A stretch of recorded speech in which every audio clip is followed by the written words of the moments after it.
1, 2. Hello. Hello. Hello. Hello. Hello.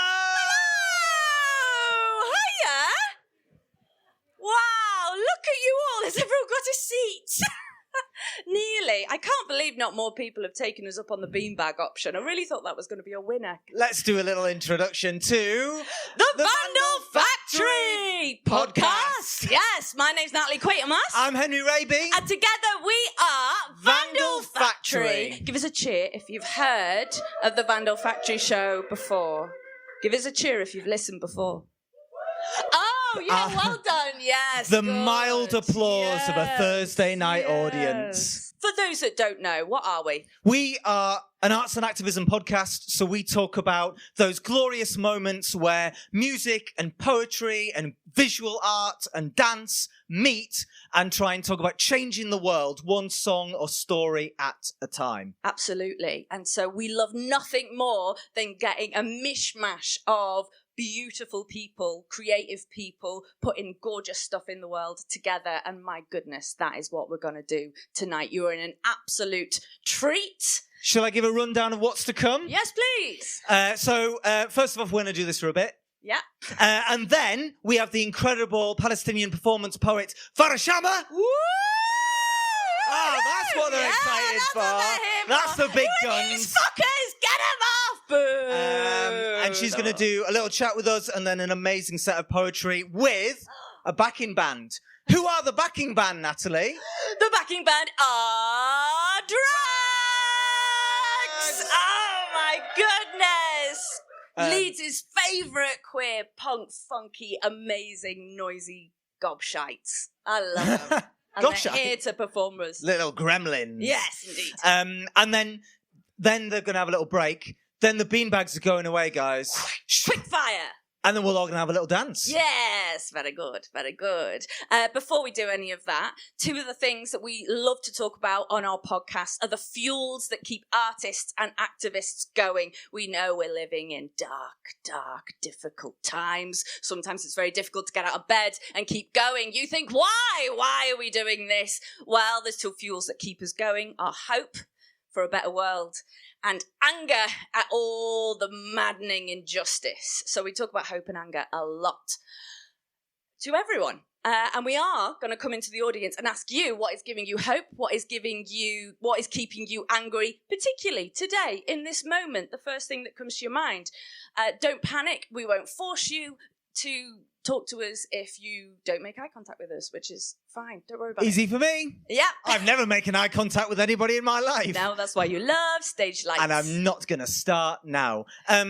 Shall I give a little hint to my hope and anger, Natalie? No, you could ask me what my hope and anger is for the first time in your life, for goodness sake. Natalie, how's your hope and anger? My hope and anger is tired.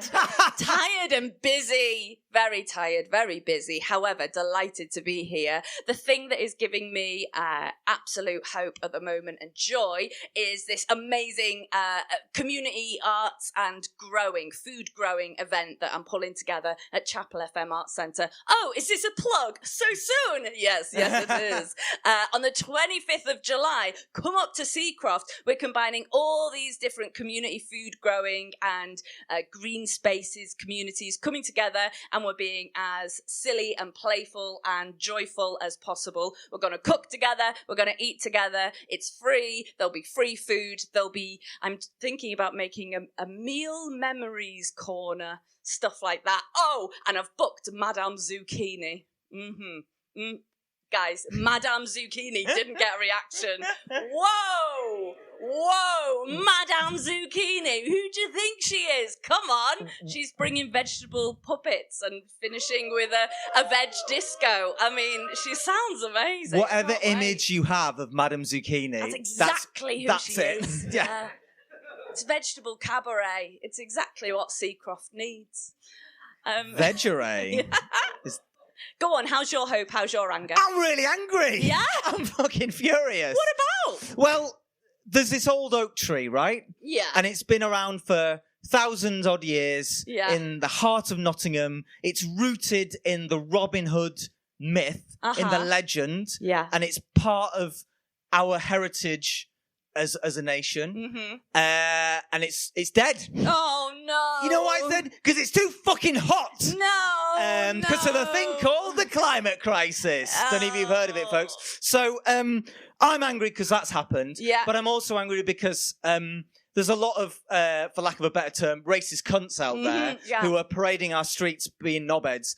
And I think if you want to talk about English heritage and history and identity, you should start by saying what an atrocity that this thing that has been growing, that we care about, has been destroyed by global climate crisis, right? Instead of being racist cunts. So that's what's making me angry, is that this lack of realism of what is the real issues facing us. Sounds like a poem in the making, Oh, Henry it could be a poem in the making. You should say that's what Henry does. Henry's a poet, and I do stuff like community growing events. All right, come on. Now's my Cilla Black time, where I come into the crowd and go, what's your name, where'd you come from, and what's making you hopeful, and what's keeping you angry? Has anyone got something that springs to mind? Oh, yes, something that springs to mind in the front row. Come on. You don't have to say your name, but it's nice if you do. You don't mind. How's your hope? How's your anger? Amanda from Bradford says, obviously what makes me angry is the genocide. Continually. What gives me hope is that there's still so many wonderful people around. People like we've got gathered here. Thank you so much. That's amazing. Thank you. Come on. Come on, wonderful people. Thank you. Yes.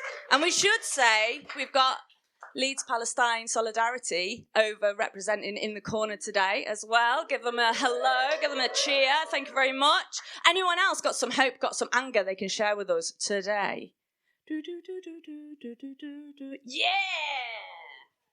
There she goes. She's going to the back of the room. Oh, we probably should have planned this a little bit better. But we were busy sound checking the band. Oh, cool. I'm done.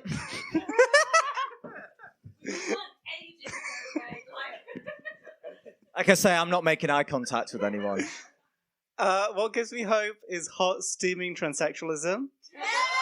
And what annoys me is my dad's morals, because he says he's vegan, but he'll eat anything without a backbone. And that's why he loves Keir Starmer. Oh, shots fired! Oh, amazing.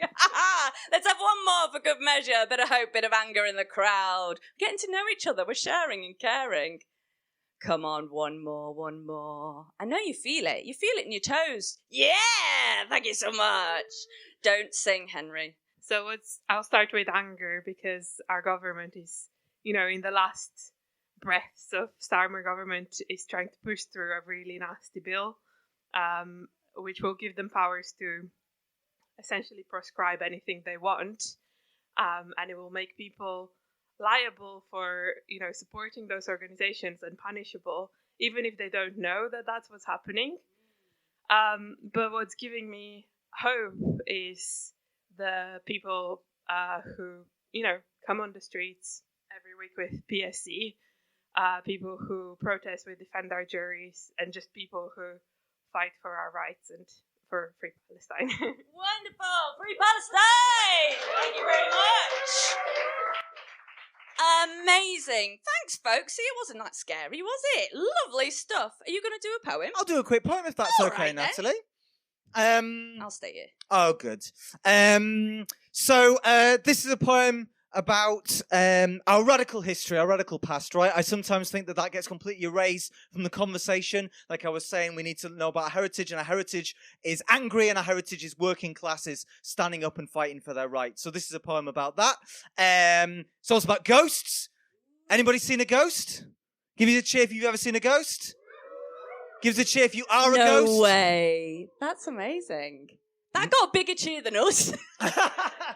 Ghosts. We're in the wrong scene. We're on the wrong scene. We need to swap to being a paranormal investigative podcast, PPP. So this poem's about York, where I'm from, and it goes exactly like this. York, my hometown, is haunted. Now, I'm not talking about where tour guides don makeup for jump scares, no. I'm talking about where spirits insist on sticking around. With an IPA inside me one evening, I walked into a bar and saw 3 ghosts like Charles Dickens branded spooks swapping stories. Well, who's got the first round? Well, the first ghost barks to the bar.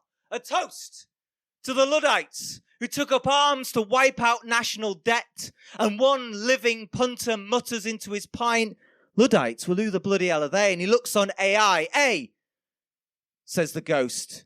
The Luddites also took up arms against technology that threatened their livelihoods. So a curse on your pinging apps and a curse on the blue bloods that sent us to die in Waterloo mud. And they all downed their drinks like Caspers on a pub crawl. The second ghost said, aye, that romantic swine Percy Shelley, that crap poet, he lived in York for a time, and if his ghost floated through that wall, I'll give him a piece of my mind. Because I was at Peterloo, right, where we had the ballot and the battle for our rights to vote.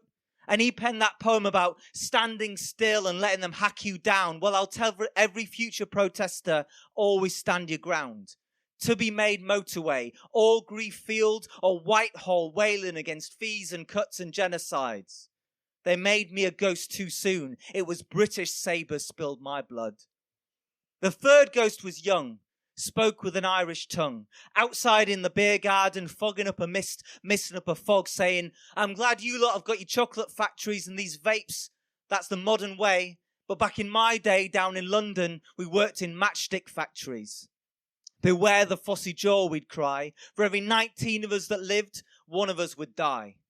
She spoke of unionising, of walkouts, of igniting strikes of her own.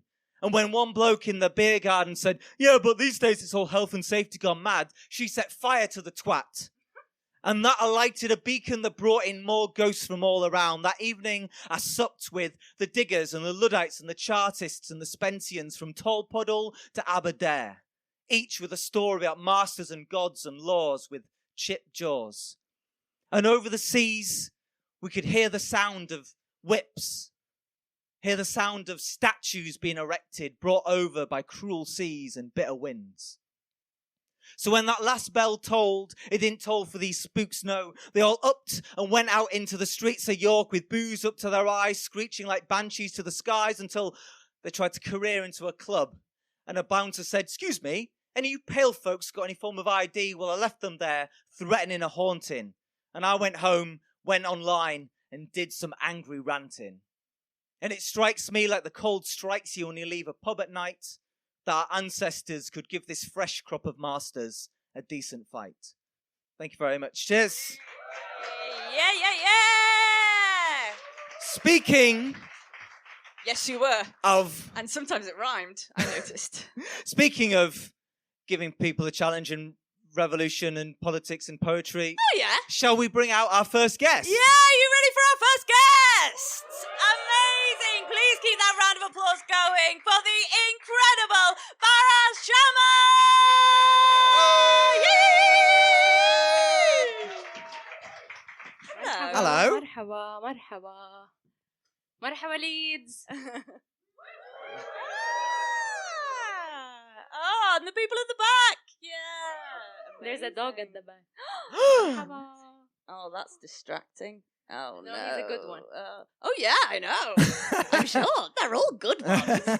Oh, Henry, can you do this bit now? I need to go talk to the dog. Oh, it's so lovely to see you. Thank you. How's Henry been on the tour? Guys. This is where you get to spill the tea. I know, He's I'm a dork. sorry. He's such a dork. We went to Leicester because I asked for it.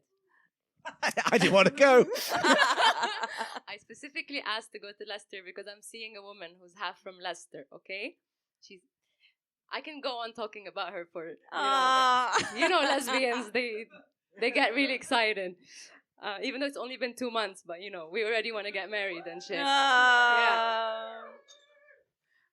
So I asked to go to Leicester and we went to the museum and there was a Star Wars exhibition and he lit up and I said, "You're such a dork." And he said, "I'm Dork Vader." Oh.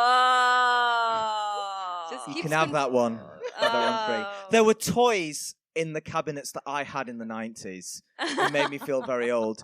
So, Farah, you're on tour. Yes. This is the Troubadour tour. Yes. Tell us why did you want to name it the Troubadour tour? And also tell us a little bit about bringing it back to your roots as a spoken word performance poet.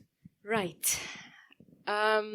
So I was in London last summer, with my duo Chameleon, which includes me and a beautiful musician from Brazil. And Henry found us online and said, I want to bring you up north. And we said, yes. So he brought us to York and we had a gig. So we met Henry and his friend Pete. And we stayed in touch. We loved York. It was one of our favorite gigs. We felt like London was more stick up people's asses. Great people, but you know. Farah's really learning how to work northern Work the audiences. crowd, yeah, I know. And there's no better way to impress a northern audience by pissing on London. Yes. So And the cliche. Midlands, I'm learning. I keep learning new things. We piss on the Midlands, and then if we're from the West Midlands, we piss on the East Midlands. It's fantastic. I'm learning all these new things. So we came to York, we loved it very much, and we stayed in touch. And I have been mid-production. I study acting in Sharjah, in the Emirates. There's a beautiful acting school there. I can talk about that as well for long. And I was mid-production. I was really in a flow. And I remember going out and with the new love, of course, I was like, wee. So I remember texting Henry and Pete and just saying, I really miss you. That was it. I really miss you. I miss our time in York. And this beautiful dork from York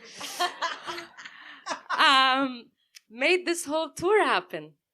Really, I swear, I don't remember thinking about it. I don't remember planning it. I just think we aligned very nicely.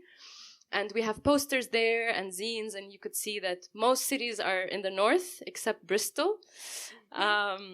So we've been on tour together, doing different gigs in different venues. And I called it the Troubadour Tour because I felt like that was the spirit of it. I'm just going to walk into spaces and be as present as I can be.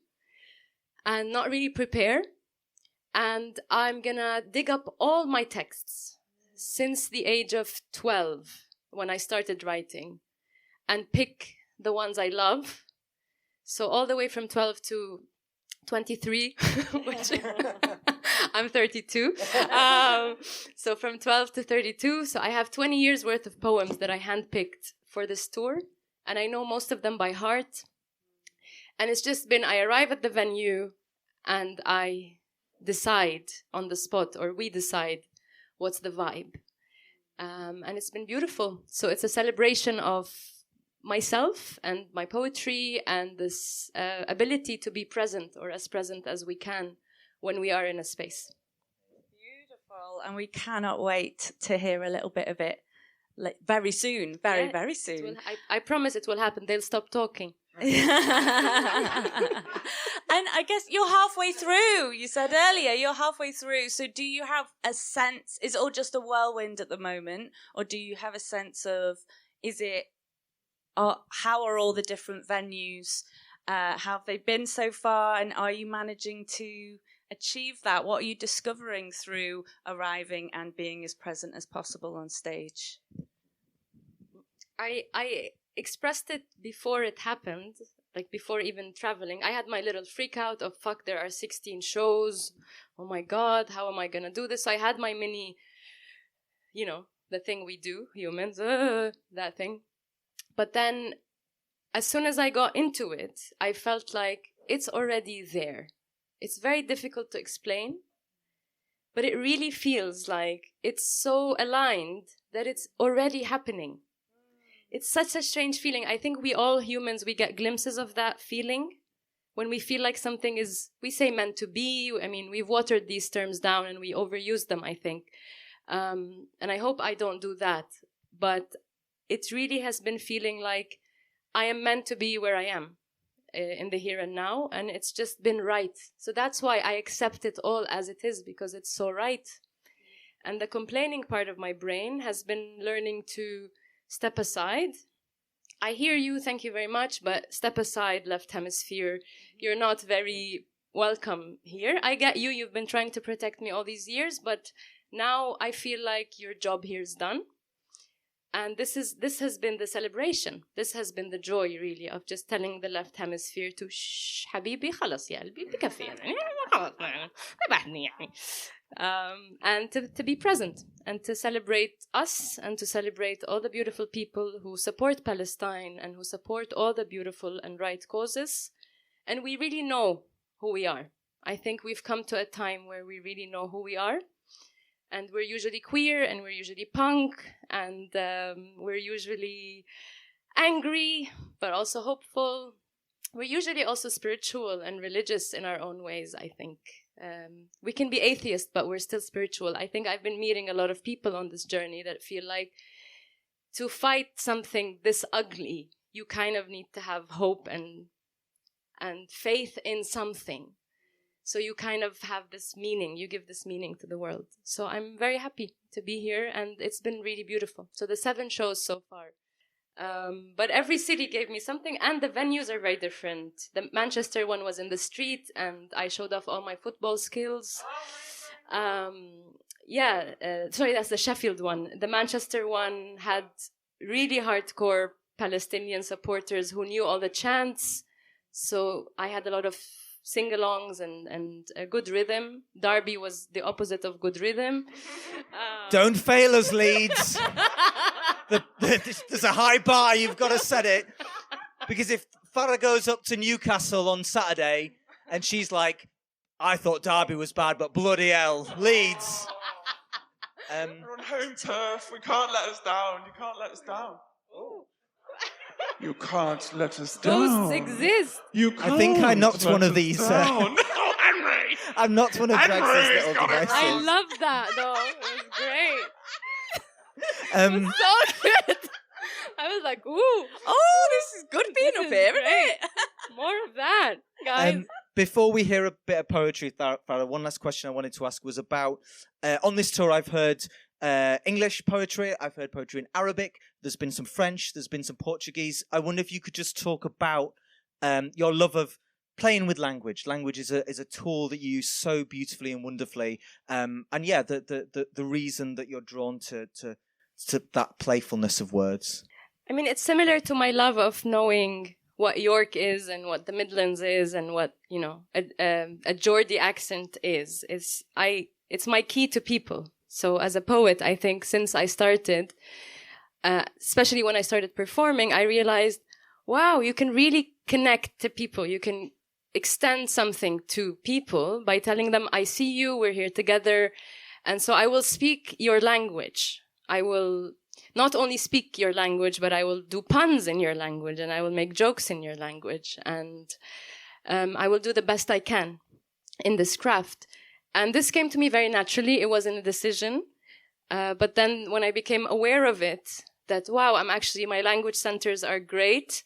I have other centers that are not, like directions. And, you know, you start seeing, oh, wow, I'm really good at that, but not really good at that. So my language centers are working really well, alhamdulillah.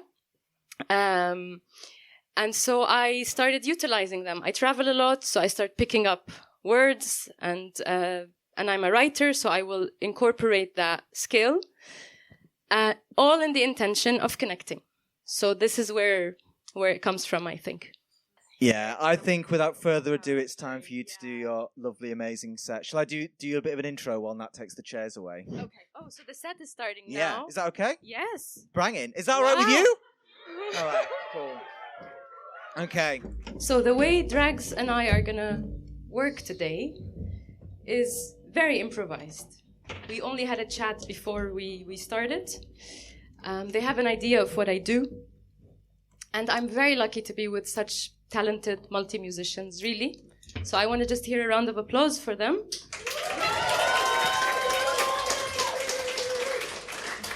Okay, some pieces will be short and will not need music. Other pieces, I will probably tell them this will go like this and that. So this will be happening as we go. تمام؟ جاهزين؟ My name is Farah, which is the Arabic word for happiness. Or shall I say, happiness. Please do call me Farah.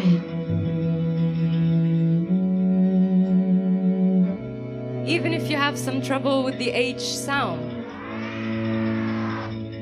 Farah.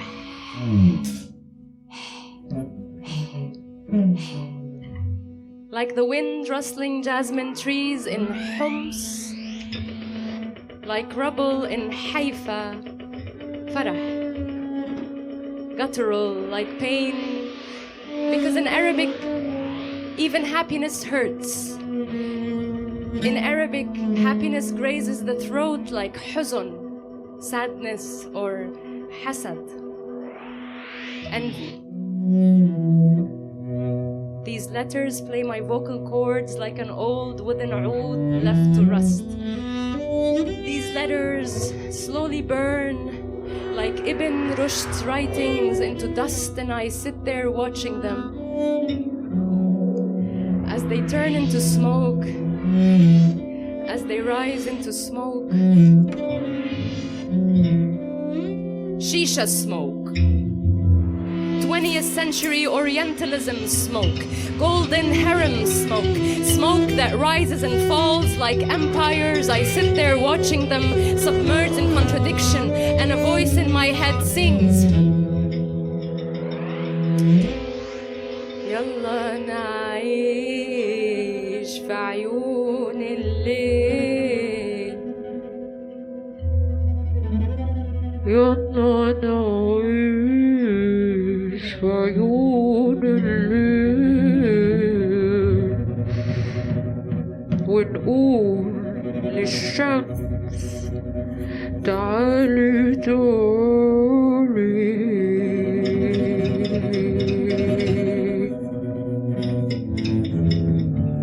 I apologize. This poem is in English. I didn't know you were beautiful. They didn't tell me I could write poetry or sing. They didn't tell me anything. They didn't tell me my tongue did not have to be an 8th century heroic battle. I apologize. This poem is in English. I didn't know you were beautiful. And when I say beautiful, I do not mean Orientalist fantasy. I do not mean Jahiliyyah poetry only read by scholars. I do not mean Al Jazeera News Arabic. I mean this. صرخت بالضاد فصرخ الفؤاد 28 صرخ. صرخت بالضاد فصرخ الفؤاد 28 صرخ. ألف باء تاء ثاء جيم حاء خاء دال راء زاي سين شين صاد طه ظه عين غين فاء قاف كاف لام ميم نون هاء واو اكس واي زد. صرخت بالضاد فصرخ الفؤاد 28 صرخ. فقل للغة اصبري إن ضاق الصدر وما انطلق اللسان فحبي يزداد. وما كلم الله موسى في الوادي إلا حبا. وإني لأضيف راء على الحب فأجعل من الحبر طوفان أبجدي. وإني لأركب طاءك زورقا وأبحر فيه إلى الأبدية.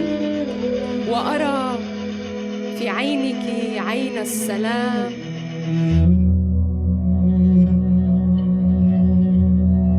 فانقلب الحرف فرحا. When I say beautiful, I mean this.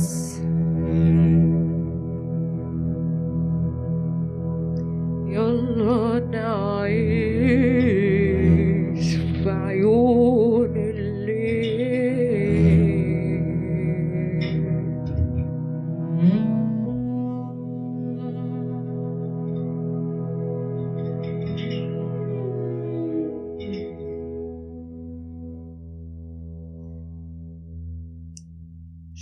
on.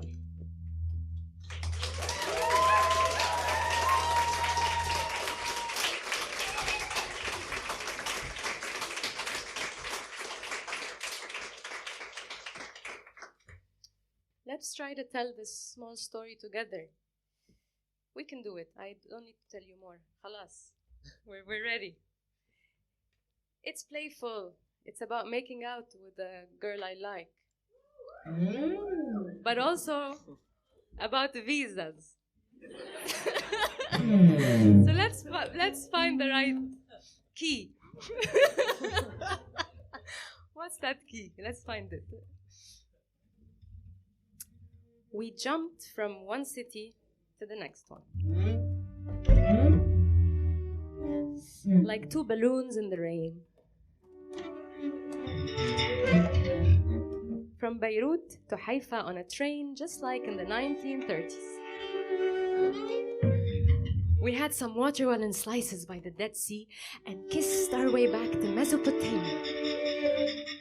All of this in front of the BBC Broadcasting House in London. We moved so fast from one city to the next, holding hands and kissing with our tongues.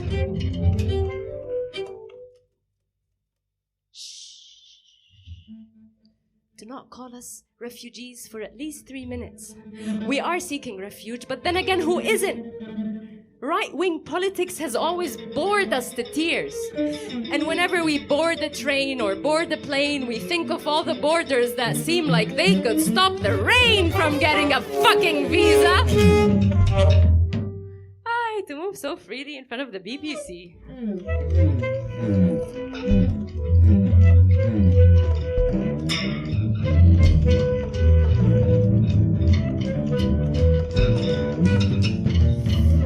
When bureaucracy is a thick, thick sea that even Moses wouldn't be able to part.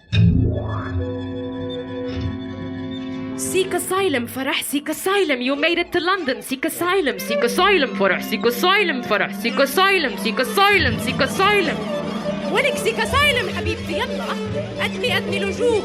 Seek asylum. Asylum عليكم.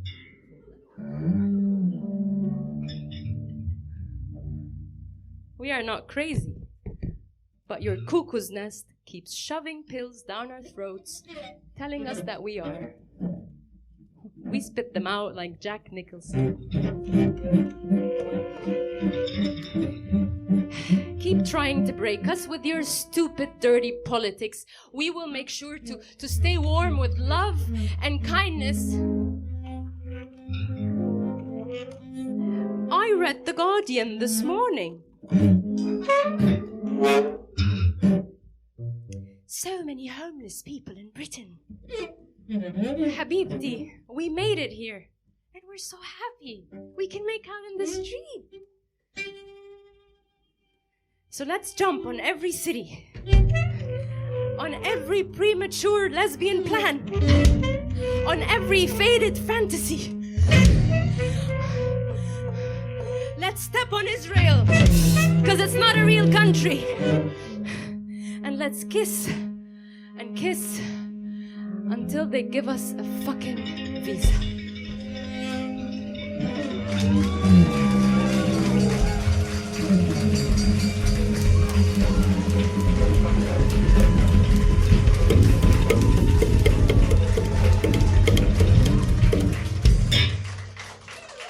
DRAAGS!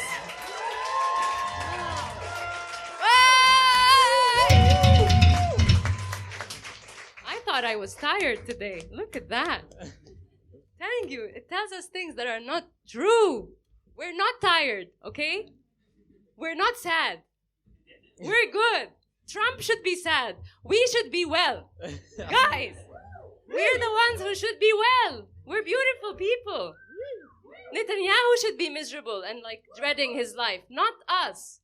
Why do I love women? I mean, what's that? Stupid dread. That's my dread. Oh. I spent years dreading that. Oh, so weird. I'm just realizing nice things on stage here. Thanks, guys. Okay. Who would like to come up here and play with us? Yalla. Yeah. Come on. Leeds is winning. Come together. Do I start whenever? Go, whenever you want. When Mama coughs, My throat tickles. the leaves of the curry plants on the balcony. Where we still sit even though we've moved cities. Cities. Remind me of each other to the extent that I forget Which one is which Syrian city the street in London looks like. Latakia? Al-Ladiyya, where my lover's lips wet themselves. Exactly like this mist wets our tint in the desert. 6 years later, I will know that my friend's car crash is A song. I will listen to at my mother's funeral, where My birth at approximately 4 p.m. would fill the room with joy and postpone My parents' divorce. until I am 12 years A old, friend will hold me. when fierce winds scratch my new car. And I will drive to the mountains. Wishing I had more courage to confront the Israeli soldiers Killed on the beach in Gaza. Mohammed Ramiz Bakir 11. Ahmed Atif Bakr 10. Zakaria Ahmed Bakr 10. Ismail Mahmoud Bakr 9. Where I often find myself. Holding an injured seagull on the Corniche In Shahira. in Sharjah, looking for books about Palestine, only to find Crazy Horse Fighting white American settlers. living today in the hearts of thousands of bankers, And weapon manufacturers. talking to us about a better And world. I cry for you. To fill my heart with sunlight, In Crete. recalls how blue Yellow can be. the face of Jeff Buckley drowning in the Mississippi River. While his father sings songs to the siren. To our bodies, Which expand like dragonflies. writing 300 million Poets.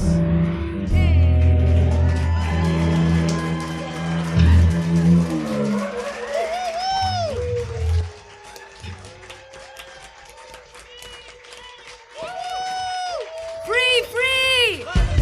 Free, free! Free, free! Free, free! Free, free!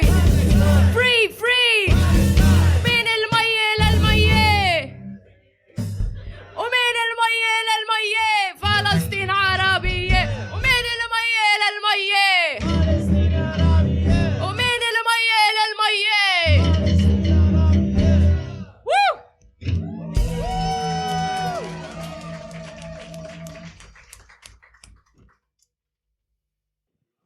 How incredible was the first half?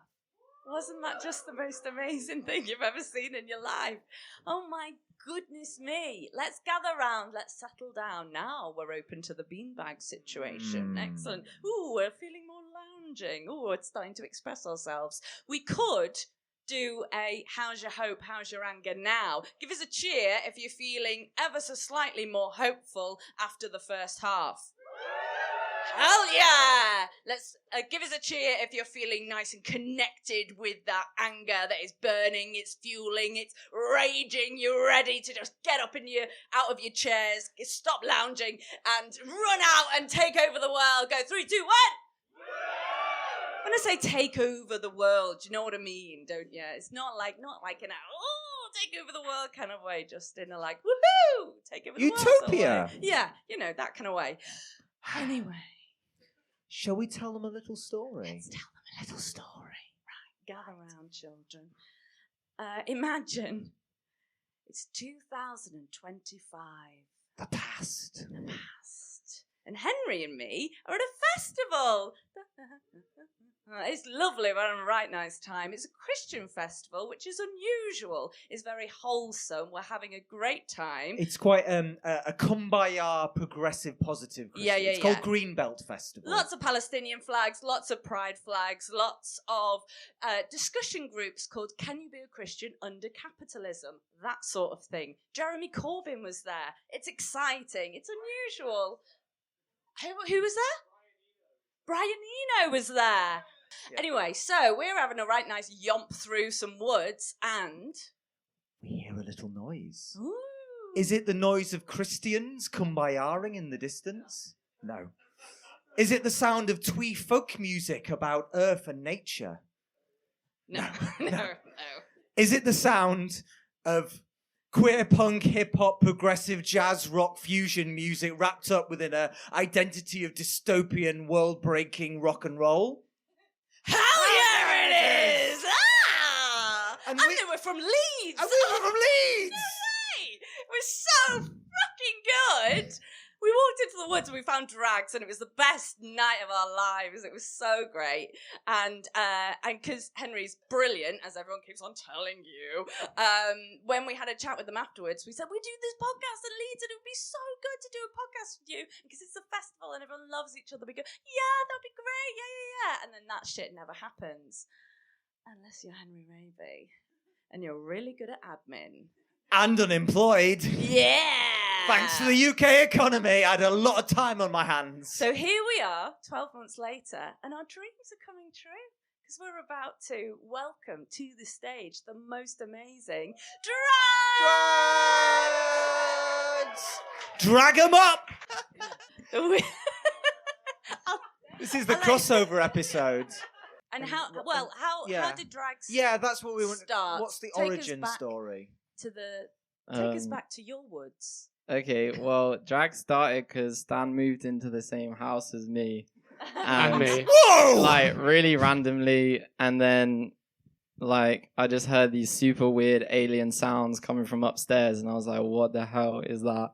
Need to go figure out what that is. And I go knock on the door and, like, Stan opens up. All these alien sounds are going on. I'm like, hi, do you want to be friends? And then, yeah, we just started making music together. And then Stan introduced me to Alex. And Ryan was living in this same house as well. And then we started, just making music together. And then it grew into a band. And we got Jack involved recently as well. And we've also got another member called Jacob who lives in the Midlands. Big up, Jacob. Big up, Jacob. That's the formation. Yeah. Amazing. And one of the things that I love about you, when we were in the woods in Greenbelt and I heard you for the first time, I thought, I've never heard anything like this, and also I can't imagine you making any other music at all. So it was perfect because it is exactly you. So how did you go from Alien Sounds to what we're gonna hear tonight? Do you want to go? Yeah, well, I mean, that would probably go back to me and Stan have been making music together since we were very little, since we were teenagers, and it's just always been a case of what's the next sound we can make, what's the next interesting way to tickle our ears we can come up with, and who can we get involved with that. These guys just provided there was a new avenue for something that we hadn't really tried before, and just wanted to explore that more. And the phrase tickle our ears is, I think, exactly what I feel like I've just experienced for the last half hour of the first half, where it's perfect for the Troubadour tour, exactly what you were talking about, Farah, of being present and playful. And that was, I think, one of the reasons why that was such an electrifying experience for everyone in this room. Do you often tickle your ears? Whenever I get the chance, to be honest. I had no follow-up question. That's what that was. And I promised you I wouldn't put you on the spot. No, that's okay. It's always been about making whatever's the most fun to make for us, whatever we feel is the most rewarding. So if we get in a room and just start playing and start being daft, we end up with the sound that we were looking for. It took a long time. It's been years, but we've got a sound now that we're really. Tell us about that long time then. Tell us about the experimentation, working it out, and how did it happen? Well, how did it happen? I guess. Well, it started out, I think we came together from a love of hip-hop. We were I'd say listening to a lot of hip-hop, a lot of abstract hip-hop. And, I was just writing lyrics. Stan was making beats. Alex made loads of beats. And in terms of how the sound developed, I think COVID hit. We were all really fucking angry. and it went from being like cozy bedroom hip hop to like something a bit more angry. And Stan got their guitar out, and we got in a room with Alex on the drums, and then it just morphed into being a bit more like live and crazy. Yeah, that's how kind of the initial experimentation happened, and we kind of all just lived in the same house, so we were able to make music. And we played live all the time. You said earlier we've played here more than 20 times. I think it's probably more than 50 times over the last 7 years. Playing live a lot helped.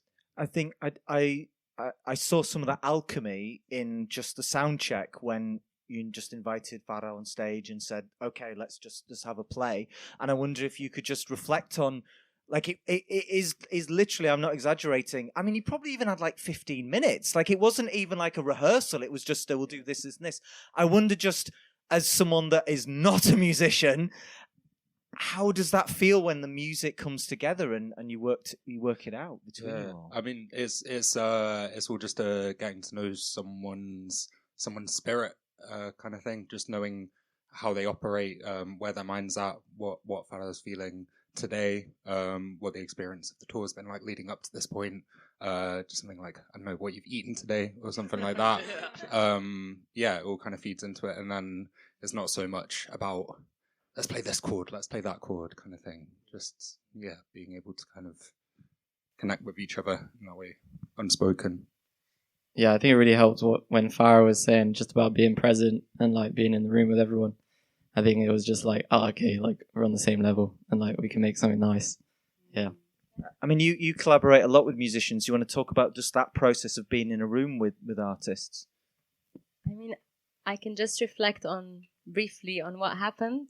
I was out of it in the best way possible. Like, I was going into character and imagining things, and I did the same poems in many different cities, but they happened very differently today. And I felt really held by these guys, like just beautiful holding, like just, there was a feeling of, I trust, I don't need to think about it now.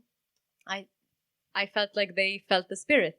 And I think this is very rare because it's an intuitive way of doing things. And when I saw the sound check before I got up, even, I was like, wow, they're very talented people. Like, they know what they're doing, they love what they're doing, and they look so beautiful and so expressive. And I just felt like I want to be part of that world immediately. I just want to go in with them completely. And they gave me that. Like, they gave me that feeling, and I hope it worked. Like, I feel it worked for me. And from what I got, I feel it worked for the audience as well. And I think it's also the spirit of this whole tour. And again, I will keep bringing it back to how things come together. So even you seeing them in the forest and being like, ooh, that sounds great. Is it Christian? You know?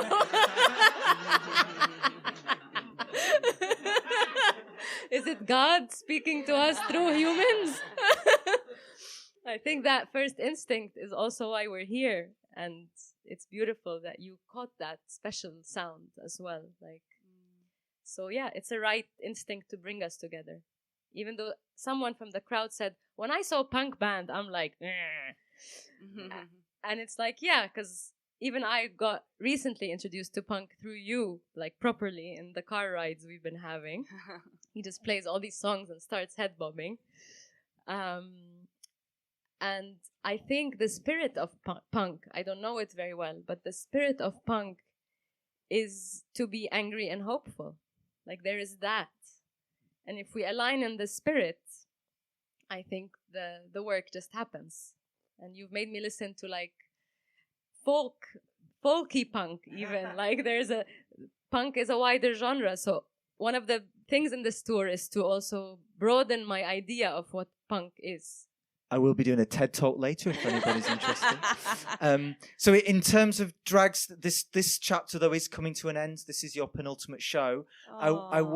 Yes. It's going to be the panto. Why? It's a crying shame. But I wondered if any of you would like to reflect on some of the wonderful things, the fantastic shows, or any of the connections you've made over the many years of DRAAGS, and some of the highlights. And I wonder in the back of my head about, you said joked we've played here like 20 times, but what it means to be a Leeds band, because I think there is something very special about music coming out of this city.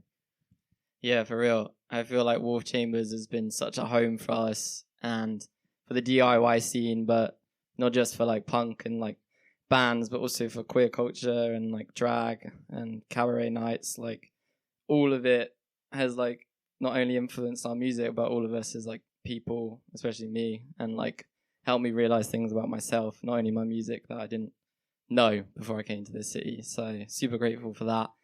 And yeah, just like coming to the city and like realizing like the history of punk music in Leeds, and yeah, taking influence from that. We played a show once in our friend Serin's back garden, and this neighbor came over and was like really annoyed about all the noise and was telling us our equipment wasn't working properly and all kinds of things. You're awful. This music is awful. One thing. Is he here tonight? I hope not. One thing she said was like, "Isn't there anywhere else you can go to play this music?" Sorry, what she actually said was, "There's nowhere you can go where you can play this music." But that must be why you're in a back garden, because there's literally nobody would have you. Exactly that, yeah. But my point is that Wharf Chambers is where we can play this music. I don't know. Most of Leeds is where we can play this music. That's why it's been, to us, is like the perfect like breeding ground for us to experiment and make the music we've made. We wouldn't. I don't know. I've never lived in any other city, but I don't know if we would have been able to make what we've made in any other city, playing at other venues. Any other highlights people want to say? Oh yeah, I was going to say having Jack join us, but Jack might say that. Yeah, how's it been, Jack? It's been actually incredible. The first time I saw DRAAGS was 2 years ago, maybe. Must be 3. No, it's not even 2 years.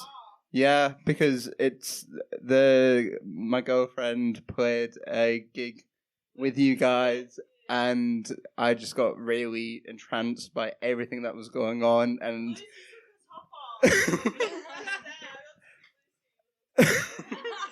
and just like the harmony, the lyrics, just the energy, the rhythms were like mind blowing. Then I got a text from Luca in October being like, "Do you want to go on tour with us?" And I actually couldn't believe it for about 2 or 3 days. And I text back being like, I actually got asked to do it on guitar as well. I was like, I can't keep up on guitar, but I can do it on synth. And we did it just before Christmas. We did some rehearsals, and I was like, this is some crazy music to play. Like, and I mean, if anyone's interested, I've actually got some of the sheet music I transcribed to learn some of it, and it is just mental. Yeah, all the nerds. Yeah, it's really mental. The chords are mental, and I'm the only one who can play a chord as well. Like, and that's what's mad is like everyone else is monophonic, but me. But it doesn't sound like that in a lot of ways. And also, my highlight that I was going to bring up was when we were in London. And we were in this like tiny little pub, and we walked in, and there was this band already playing, and everyone was just trying to have their pint quietly without looking at the band. So we kind of like assessed the vibe, and we went on, and we were just going through the set, and I couldn't hear my synth the whole way through. So we got to our song CCTV, in which I make a very loud siren sound. And what I hadn't realized is that Luca had asked the sound engineer to turn me up a bit, and I had cranked my fuzz and distortion as loud as it went. So then when I started doing the siren, it was literally just echoing and echoing and echoing around this pub. And that's the loudest I think I've ever heard myself play. And that was just an awesome moment. Yeah, they did. And then, yeah. Some of them were dancing, some of them enjoying it. But it was the last gig of the tour as well. And it was a interesting kind of finish to that tour in a lot of ways, but it was a very like DRAAGS-y finish to the tour, I feel, in a lot of ways. Yeah, I think it's just a lot of the stuff kind of outside of the music and the gigs and everything that's always the highlight for me. Like we've all lived together for this whole period of time and kind of various formations and everything, and it's just about just understanding each other on that deeper level and really getting to connect with so many other people. It's the conversations that happen outside of the gigs and everything, the people that we get to meet all of you guys just making like silly notes. It's really amazing. So a lot of that, a lot of the people, a lot of the traveling and the food and things like that. Long, boring car journeys. Yeah. Stan, have you got an answer? Greenbelt was pretty mental. We played in like a forest in the dark. And that was a big highlight of ours that really finished that summer and was a real amazing show. So it was really cool. You got to see us there. And we got to meet Brian Eno as well. What? Oh my goodness. I didn't even know that. We've told you that before. Have you? Yeah. This might cross over. Is that when I saw you, very theatrical, like almost like a jesters, and there was something pantomime or commedia dell'arte about the show. And I know, Farah, you've just been in an adaptation of The Trial, which again has this like huge big clown energy to it. And I just wanted to ask about, was that intentional to bring that strangeness? Because I go see a lot of punk bands and it's jeans and a denim jacket and great, love it, I'm here for it. But I was like wanted to find that spirit of the mischievous. And I just wondered if that was intentional or you're just a bunch of weirdos and it just happened. Right, Luca. The second option. Yeah. Oh, yeah, good point.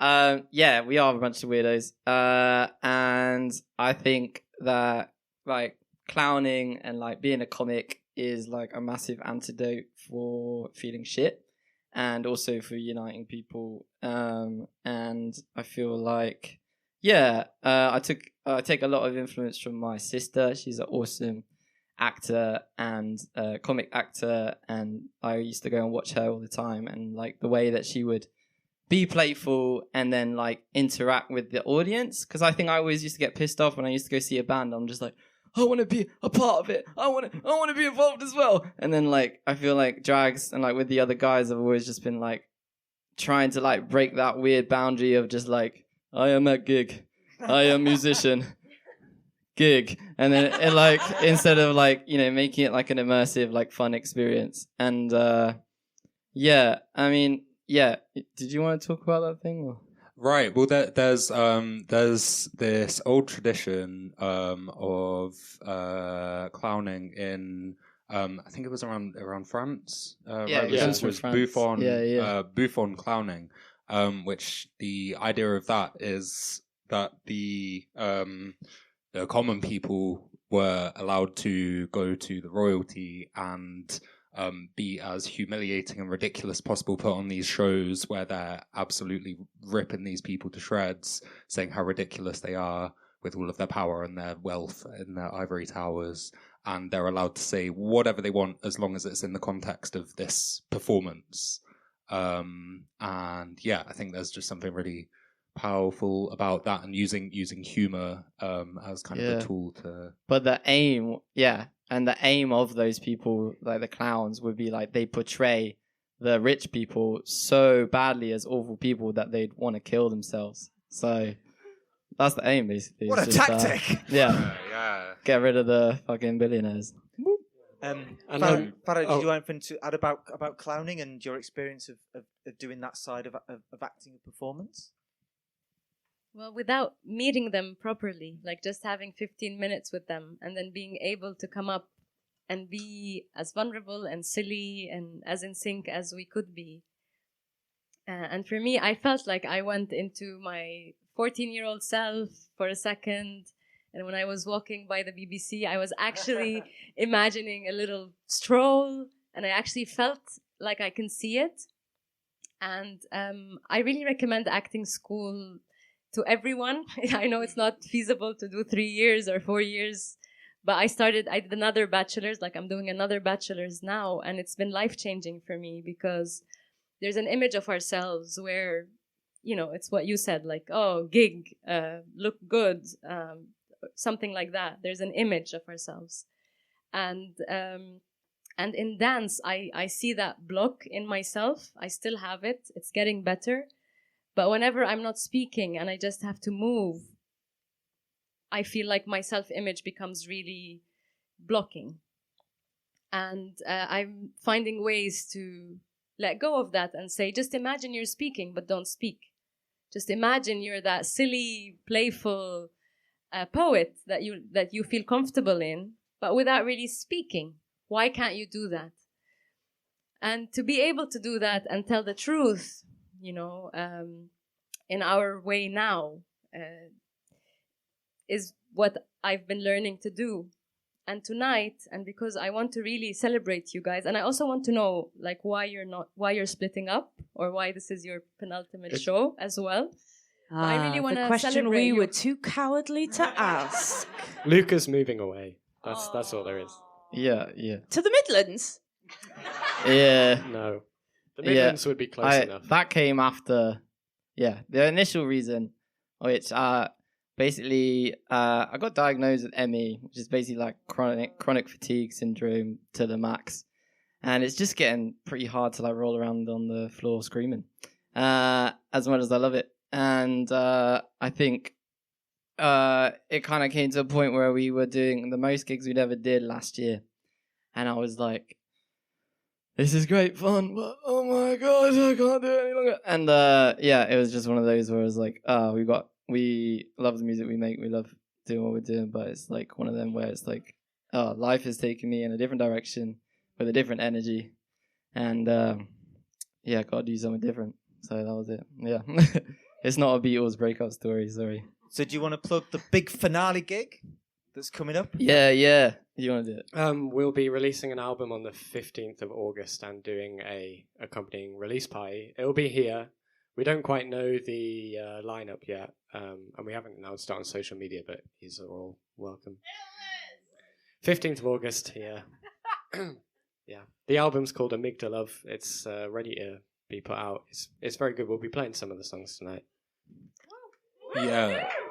Most of the songs in the set tonight are from that album, and we've got some other music that we're still going to be making together, even if we're not gigging and everything. We're still going to be in each other's vicinities. Yeah, it's very true. Oh, beautiful. Thank you so much. And just when you were all playing together, and I think, Farah, you touched on it as well when you said, we get to be joyful. We get to be happy. They're the ones that should be ashamed of themselves. And your liveness and your connectivity and your playfulness and the mischievousness and the fucking all of it is such resistance. And if performance could be activism, well, you've just proven it. I think it can change the world. You've changed my life. It was amazing, and I can't wait to see you perform again in like 15 minutes time. Yeah, so we're going to do it again. This is insane.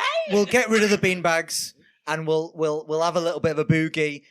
We might not pop on the stage, so maybe we should just plug Vandal Factory Podcast. Vandal Factory We've Podcast. interviewed a whole heap of musicians and poets, performers, plenty of Palestinian artists, queer artists. It's all online on wherever you get your podcasts.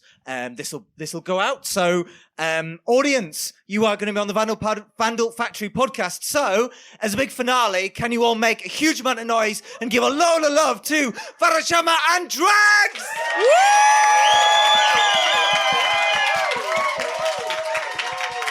Thanks, everyone.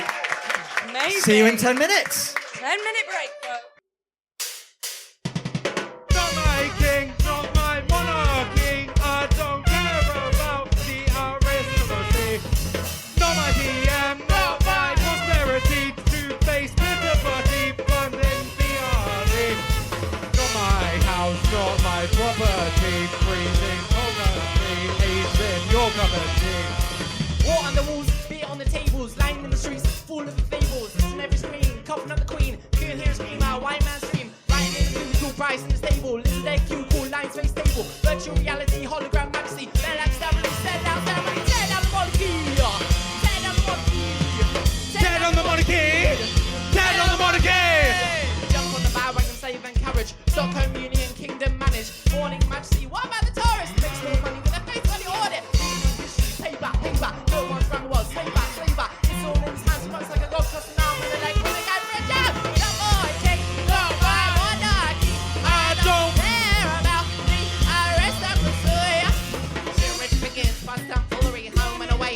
know it should be costing us millions. Everywhere you go, watching out millions. Put on the show, get Robbie Williams, get Alan John.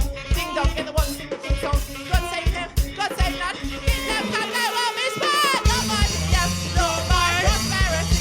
Two-Face, It's a party. funding the army.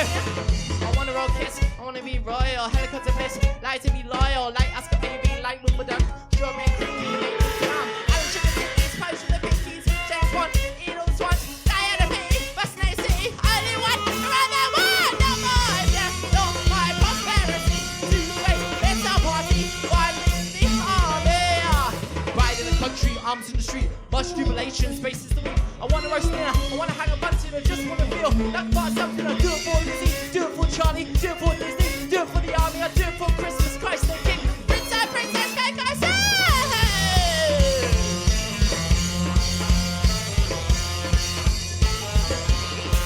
Like that skin, I wanna wear him. Like that skin, I wanna wear him. Like that skin, I wanna wear him. Like that skin, I wanna wear him. Like that skin, I wanna wear him. Like that skin, I wanna wear him. Like that skin, I wanna wear him. Like that skin.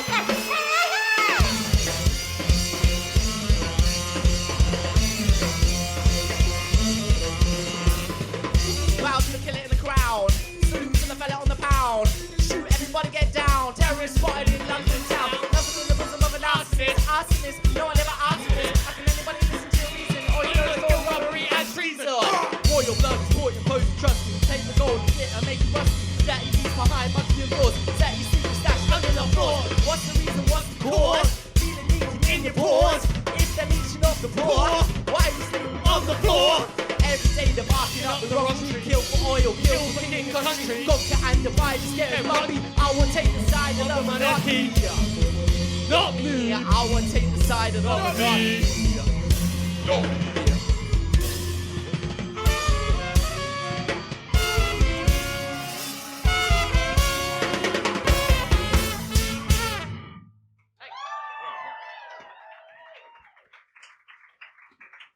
Right. I just want to speak to the fact that currently in prison there are 4 protesters called the Filton Four who've been locked up, called Lottie, Sam, Ellie, and Zainab. Oh my God, Fatima Zainab. Yeah, Fatima Zainab. Thank you. And basically they've been locked up. It was an unjust trial for locked up as terrorists, and it's bullshit. They're not terrorists. Our government are the terrorists. And they deserve to be free people for trying to stop Palestinians getting killed. And the reason why the charges are so extreme is because our government and our media and our court system are scared of what happens when we speak up to power. They're scared of when we shine a light on their bullshit. So those people in prison and the Palestinian people need us to use our voices and our bodies now more than ever. So when I say free, free, you say Palestine. Free, free. Palestine! Free, free. Palestine! This next song... And the one after. And the one after. And maybe the one after that. Are all about how fucking dreadful the police are, no matter where you go, no matter what fucking country you're in. Policing does not work. We need to find other solutions. Focus on ourselves and our communities. We have better ways of governing ourselves and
your feet, stomp your feet.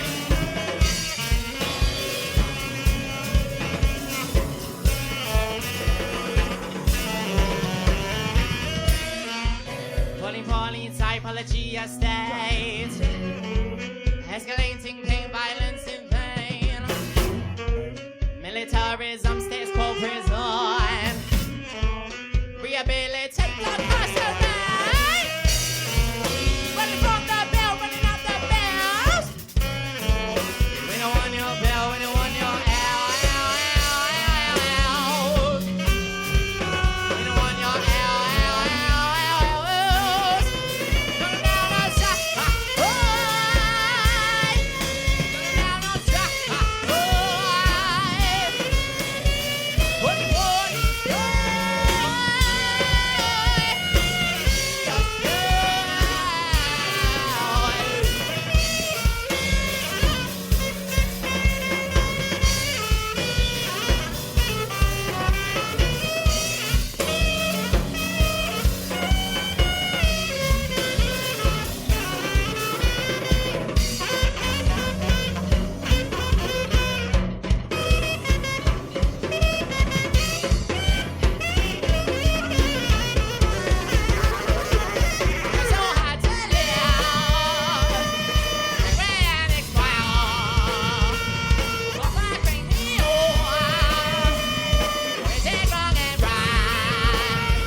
Thank you. Thanks. Sorry, I nearly jumped into your head. Sorry. Yeah, thanks so much. Thanks so much to Band Factory. Thank you, Henry. got yourselves again. Thank you, Nat. Give it up for yourselves. Woo. Give it up for Farah. Woo, woo. Free, free. Free, free. Palestine. Free, free. Palestine. Free, free. Palestine. Thanks.